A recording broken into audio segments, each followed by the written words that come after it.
The concept and importance of operational planning. Operational planning is planning strategic goals and objectives to tactical goals and objectives.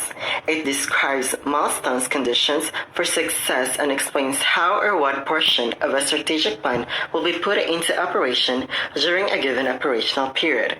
In the case of the commercial application, a fiscal year or another given budgetary term, an operational plan is the basis for and justification of an annual operating budget request. Therefore, a 5-year strategic plan would typically require 5 operational plans funded by 5 operating budgets. The operational plan should establish the activities and budgets for each part of the organization for the next 1 to 3 years. They link the strategic plan with activities the organization will deliver and the resource required to have them.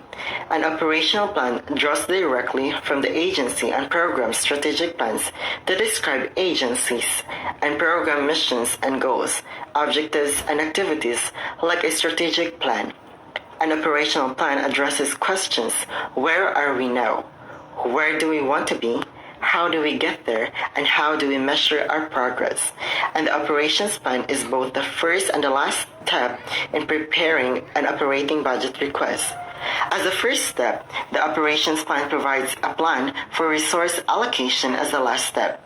The YAT may be modified for to reflect policy decisions or financial changes made during the budget development process. Operational plans should be prepared by the people who will be involved in their implementation. There is often need for significant cross-department dialogue as plans created by one part of the organization inevitably have implications for other parts. Operational plans should contain, first, clear objectives, activities to be delivered, quality standards, desired outcomes, staffing and resource requirements, implementation timetables, a process for monitoring and progress. The concept and importance of performance management. Performance management includes activities that ensure the goals are consistently being met effectively and efficiently. Performance management can focus on the performance of an organization, a department employee, or even the processes to build a product or service, as well as many other areas. Performance management is also known as a process by which the organizations align the resources, systems, and employees to strategic objectives and priorities. This is used most often in the workplace and can apply wherever people interact, like schools, churches, community meetings, sports teams, health settings, governmental agencies, social events, and even political settings, anywhere in the world. People interact with the environment to produce desired effects. Armstrong and Barr 1998 define it as a strategic integrated approach to increase the effectiveness of companies by improving the performance of people who work in them by developing the capabilities of teams and individual contributors. It may be possible to get all employees to reconcile personal goals with organizational goals and increase the productivity and profitability of an organization using this process. It can be applied by organizations or a single department or section inside an organization, as well as a person. The performance process is appropriately named the self-propelled performance process. First, a commitment analysis must be done where the job mission statement is drawn up for each job. The job mission statement is a job definition in terms of purpose, customer, project, and scope. This analysis aims to determine the continuous key objectives and performance standards for each job position. Following the commitment analysis is the word analysis of a particular job in terms of reporting structure and job description. If a job description is not available, then a systems analysis can be done to draw up a job description.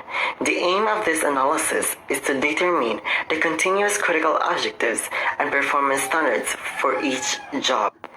Werner Erhard, Michael C. Johnson, and their colleagues have developed a new approach to improving performance in organizations. Their model, stress imposed by one's worldview, can impede cognitive abilities that would otherwise be available. Their work delves into the source of performance, which is not accessible by mere linear cause and effect analysis. They assert that the level of performance that people achieve correlates with how work situations occur to them in that language, including what is said and unsaid in conversations, plays a major role in how situations occur to the performer.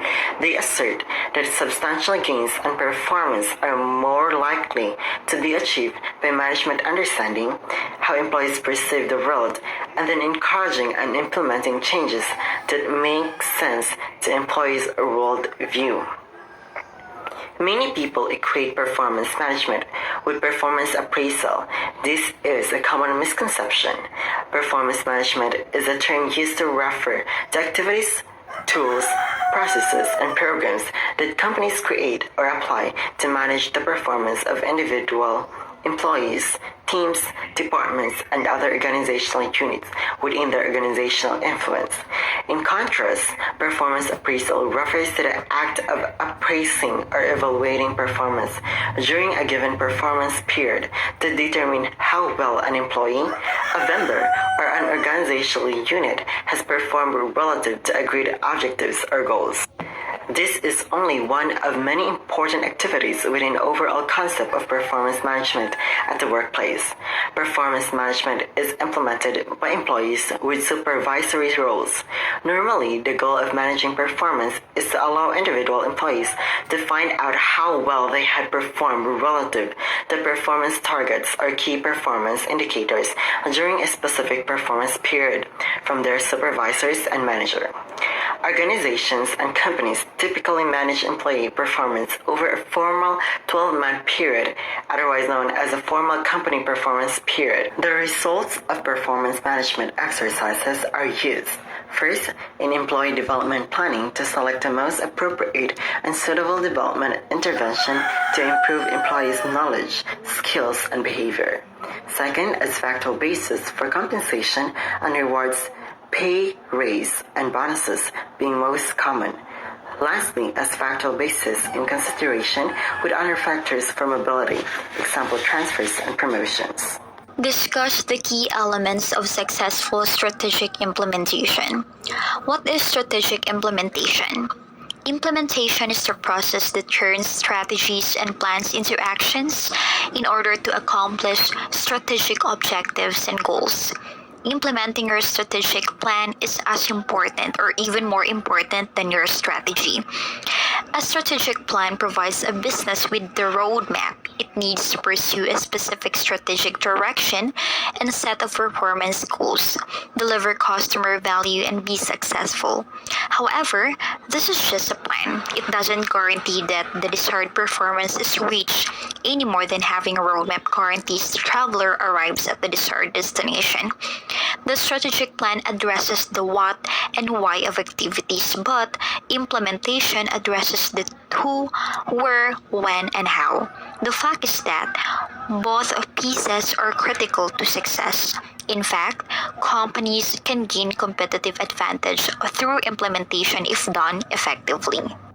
Often overlooked are the 5 key elements to have successful strategic implementation: people, resources, structure, systems, and culture. All components must be in place in order to move from creating the plan to activating the plan. People. The first stage of implementing your plan is to make sure to have the right people on board. The right people include those folks with required competencies and skills that are needed to support the plan. In the months following the planning process, expand employee skills through training, recruitment, or new hires to include new competencies required per the strategic plan. Resources. You need to have sufficient funds and enough time to support implementation. Often, true costs are underestimated or not identified. True costs can include a realistic time commitment from staff to achieve a goal, a clear identification of expenses associated with a tactic, or unexpected cost overruns by a vendor. Additionally, employees must have enough time to implement what may be additional activities that they aren't currently performing. Structure. Set your structure of management and appropriate lines of authority. Have clear, open lines of communication with your employees. A plan owner and a regular strategy meetings are the two easiest way to put a structure in place. Meetings to review the progress should be scheduled monthly or quarterly, depending on the level of activity and time frame of the plan. Systems. Both management and technology systems help track the progress of the plan and make it faster to adapt to changes. As part of the system, build milestones into the plan that must be achieved within a specific time frame. A scorecard is one tool used by many organizations that incorporates progress tracking and milestones. Culture. Create an environment that connects employees to the organization's mission and that makes them feel comfortable. To reinforce the importance of focusing on strategy and vision, reward success. Develop some creative positive and negative consequences for achieving or not achieving the strategy. The rewards may be big or small as long as they lift the strategy above the day-to-day so people make it a priority. What is the importance of plans for each of the organization's resources to achieve the overall plan? Planning helps an organization chart a course for the achievement of its goals. The process begins with reviewing the current operations of the organization and identifying what needs to be improved operationally in the upcoming year. From there, planning involves envisioning the results the organization wants to achieve and determining the steps necessary to arrive at the intended destination. Number 1. Efficient use of resources. All organizations, large and small, have limited resources. The planning process provides the information top management needs to make effective decisions about how to allocate the resources in a way that will enable the organization to reach its objectives. Productivity is maximized and resources are not wasted on projects with little chance of success. Number 2, establishing organizational goals. Setting goals that challenge everyone in the organization to strive for better performance is one of the key aspects of the planning process. Goals must be aggressive but realistic. Organizations cannot allow themselves to become too satisfied with how they are currently doing, or they are likely to lose ground to competitors. Number 3, managing risk and uncertainty. Managing risk is essential to an organization's success. Even the largest corporations cannot control the economic and competitive environment around them. Unforeseen events occur that must be dealt with quickly before negative financial consequences from these events become severe. Number 4, team building and cooperation. Planning promotes team building and a spirit of cooperation.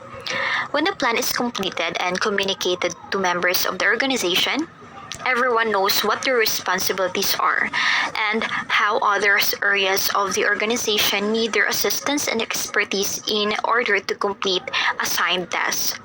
They see how their work contributes to the success of the organization as a whole and can take pride in their contributions. Number 5, creating competitive advantages.